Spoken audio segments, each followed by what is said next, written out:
Kia ora te whānau, ko Shazaya tō kuingoa, and I'm coming at you live from Whare Ora here in Ōrākei. Our goal here at Ngāi Te Whātua Ōrākei Whai Māia was to ensure we kept our whānau safe, healthy and warm during this level 3 response.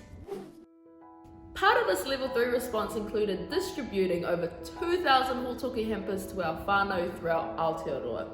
Inside the hōtoke hampers, we had blankets, we had all the essential winter products you need like Vicks and vouchers to support our whānau to have ready access to kai.